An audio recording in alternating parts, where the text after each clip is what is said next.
வணக்கம். தமிழ் ஃபுட் கார்னரில் இன்றைக்கி ஒரு பிரேக்ஃபாஸ்ட் ரெசிபி பார்க்க போகிறோம். டேஸ்டான ஹெல்த்தியான வெஜிடபிள் ரவா ஊத்தப்பம். இதை ரொம்ப ஈஸியாக வேகமாக செஞ்சிடலாம்.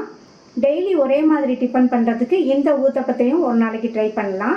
நீங்கள் விருப்பப்பட்ட சட்னி வச்சு சாப்பிட்டுக்கலாம், நல்லாயிருக்கும். இப்போ எப்படி பண்ணுறதுன்னு பார்க்கலாம். இந்த பாத்திரத்தில் ஒரு கப் ரவை, உப்புமா ரவை எடுத்த கப்லேயே அரை கப் அளவுக்கு கெட்டியான தயிர். ஃபஸ்ட்டு இந்த தயிரும் ரவையும் நல்லா ஒன்றா மிக்ஸ் ஆகுற மாதிரி இந்த மாதிரி கலந்து விட்டுக்கணும். அடுத்து இதில் ரவை எடுத்த கப்லேயே அரை கப் அளவுக்கு தண்ணி சேர்த்து இந்த ரவைக்கு தேவையான அளவு உப்பு சேர்த்துட்டு மறுபடியும் நல்லா ஒன்றா மிக்ஸ் பண்ணிக்கோங்க.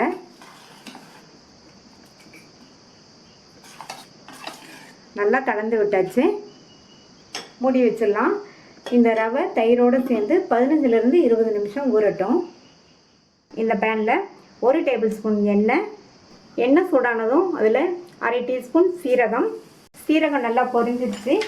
இது கூட 2 பச்சை மிளகாவை கட் பண்ணி வச்சுருக்கேன். அந்த 2 பச்சை மிளகாவை சேர்த்துக்கலாம்.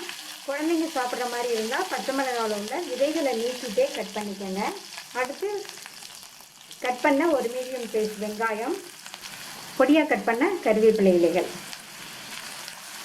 இது எல்லாத்தையும் ஜஸ்ட்டு 1 நிமிஷம் போல் வதக்கிக்கணும். இது கூட அரை கப் அளவுக்கு நல்ல பொடியாக கட் பண்ண முட்டைக்கோஸ், ஒரு பெரிய கேரட் துருவலில் துருவி வச்சுருக்கேன், அதை சேர்த்துக்கலாம். அடுத்து ஒரு 1/4 கப் அளவுக்கு பொடியாக கட் பண்ண குடைமிளகாய். உங்கள்கிட்ட எந்த வெஜிடபிள்ஸ் இருக்கோ அதை சேர்த்துக்கோங்க. இதுக்கு பதில் பீன்ஸ் இருந்தாலும் நல்லா பொடியாக கட் பண்ணி சேர்த்துக்கலாம். இது கூட கொஞ்சமாக மஞ்சள் தூள் சேர்த்து இதை லைட்டாக வதக்கி விட்டுட்டு இந்த வெஜிடபிள்ஸ்க்கு தேவையான அளவு உப்பு சேர்க்கணும். ரவைக்கு அப்போ தேவையான அளவு உப்பு சேர்த்தாச்சு.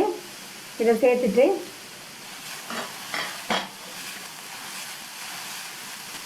நல்லா ஒரு தடவை மிக்ஸ் பண்ணி விட்டுட்டு மூடி வச்சிடலாம். சேர்த்துருக்க வெஜிடபிள்ஸ் எல்லாம் நல்லா சாஃப்டாக வதங்கி வரட்டும்.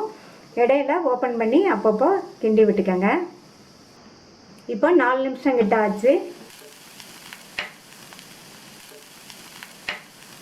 இது கூட பொடியாக கட் பண்ண கொத்தமல்லி இலைகளை சேர்த்துட்டு நல்லா ஒரு தடவை மிக்ஸ் பண்ணி விட்டுட்டு ஸ்டவ்வை ஆஃப் பண்ணிவிட்டு இந்த வெஜிடபிள்ஸ் எல்லாம் நல்லா ஆற விட்டணும்.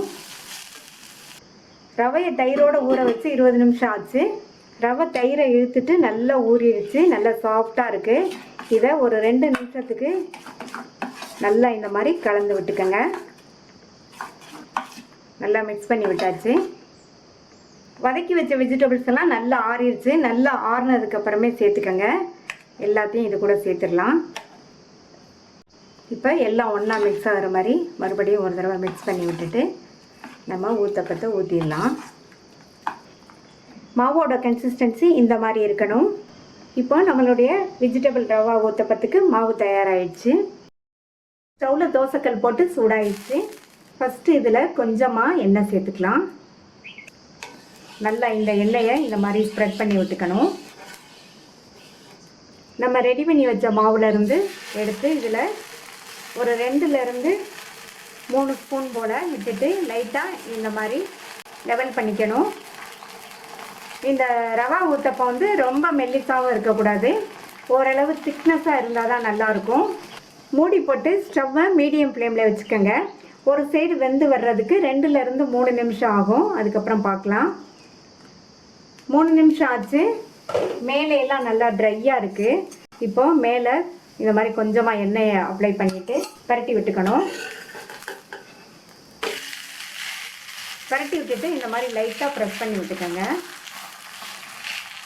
அப்போ தான் அந்த சைடுமே நல்லா வெந்து வரும். இந்த ரவா ஊத்தப்பம் ரொம்ப ஈஸியாக பண்ணக்கூடிய பிரேக்ஃபாஸ்ட்டு. வெஜிடபிள்ஸ் எல்லாம் சேர்த்துருக்கிறதுனால இது ரொம்ப ஹெல்த்தியாக இருக்கும். இட்லி தோசைக்கு மாவு இல்லைன்னா யோசிக்க வேண்டியதில்லை. டக்குன்னு வீட்டில் உள்ள ரவை தயிர் வெஜிடபிள்ஸ் எல்லாம் சேர்த்து நம்ம ரொம்ப வேகமாக ரெடி பண்ணிடலாம். திருப்பி போட்டு 2 நிமிஷம் ஆச்சு. இந்த சைடுமே நல்லா வெந்துருச்சு, எடுத்துடலாம். சுவையான ஈஸியாக பண்ணக்கூடிய வெஜிடபிள் ரவா ஊத்தப்பம் ரெடி ஆயிடுச்சு. ட்ரை பண்ணி பார்த்துட்டு உங்கள் கமெண்ட்ஸை சொல்லுங்கள். இது வரைக்கும் தமிழ் ஃபுட் கார்னர் சேனலை சப்ஸ்கிரைப் பண்ணாதவங்க சப்ஸ்கிரைப் பண்ணிவிட்டு பக்கத்தில் உள்ள பெல் பட்டனையும் கிளிக் பண்ணிக்கோங்க. தேங்க்யூ.